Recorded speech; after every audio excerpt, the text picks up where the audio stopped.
POCSO case હેઠળ ગુનો દાખલ કરીને પત્રકાર પરિષદ યોજવામાં આવી।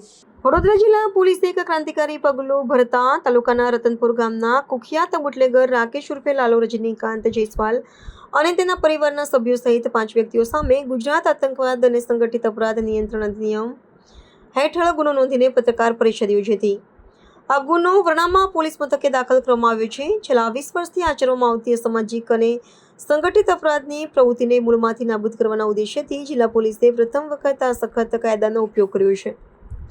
પોલીસે ઝડપાયેલા 5 આરોપીઓના અદાલતમાંથી રિમાન્ડ મેળવવાની પ્રક્રિયા હાથ ધરી છે। આ ગુનાહિત ટોળકીનો મુખ્ય સૂત્રધાર રાકેશ ઉર્ફે લાલો જયસ્વાલ વર્ષ 2005થી અપરાધિક પ્રવૃત્તિઓ સાથે સંકળાયેલો છે અને તેની સામે ખૂનની કોશિશ, સરકારી કર્મચારી પર હુમલો, મોટા પાયે દારૂની હેરાફેરી અને ખોટા દસ્તાવેજો બનાવવા સહિત કુલ 31 ગુના નોંધાયેલા છે। વડોદરા જિલ્લામાં કરોડો રૂપિયાના વિદેશી દારૂનો જથ્થો ઠાલવી અપરાધોને અંજામ આપતી આ ગેંગે અનેક વખત પોલીસ કે અન્ય એજન્સી પર હુમલો પણ કર્યા હતા અને વિરોધ કરનારને ધમકાવીને સમાજમાં ભયનું વાતાવરણ ઊભું કર્યું હતું।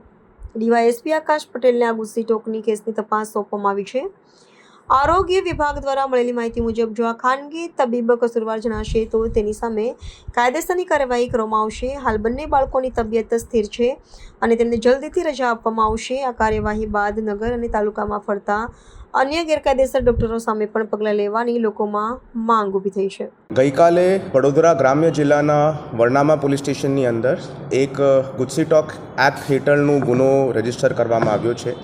આ આતંકી પ્રવૃત્તિ અને ઓર્ગેનાઇઝ ક્રાઇમ ખિલાફ યુઝ કરવાનું એક સ્પેશિયલ એક્ટ છે।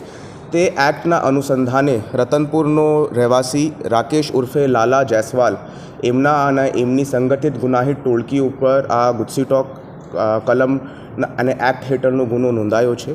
આ ગેંગ ઘણા વર્ષોથી વડોદરા ગ્રામ્યના એરિયાની અંદર એક્ટિવ હતી। એના સિવાય એમના અગેન્સ્ટની અંદર છોટાઉદેપુર, અમદાવાદ અને સુરત જિલ્લાની અંદર પણ ગુનાઓ નોંધાયા છે।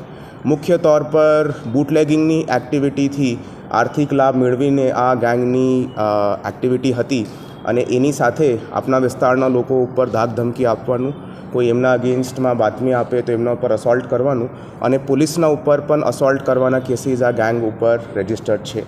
ગયા 10 વર્ષની અંદર ટોટલ 33 જેટલા એફઆઈઆર આ ગેંગના વિભિન્ન સભ્યો ઉપર રજિસ્ટર થયા છે, જેની અંદર મુખ્ય આરોપી રાકેશ ઉર્ફે લાલા જયસ્વાલ ઉપર 31 એફઆઈઆર્સ છે, હિતેશ ઉર્ફે પપ્પુ ઉપર 12 એફઆઈઆર છે, રાકેશનો દીકરો સચિન રાકેશ જયસ્વાલ ઉપર 5 એફઆઈઆર છે અને સીમાબેન રાકેશ જયસ્વાલ ઉપર 7 અને ગેંગનું જો સભ્ય છે રાજેશ ઉર્ફે ખન્ના બારિયા ઉપર ટોટલ 3 એફઆઈઆર છે।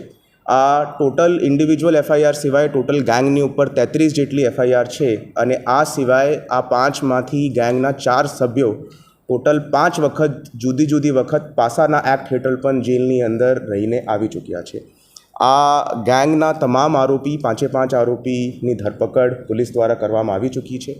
આ તપાસની ઇન્વેસ્ટિગેશન ડીવાયએસપી ડભોઈ લીડ કરી રહ્યા છે અને તેના માટે એક સ્પેશિયલ ઇન્વેસ્ટિગેશન ટીમ જેની અંદર ટોટલ 17 જેટલા સભ્યો છે, PI, PSI, ASI, head constable અને પોલીસ કોન્સ્ટેબલના જુદા રેન્કના સભ્યો બનાવીને એક એસઆઈટીનું ગઠન કરવામાં આવ્યું છે।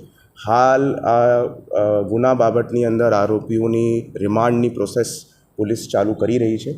30 દિવસના રિમાન્ડ અમે જજ સાહેબથી માંગણી કરી છે।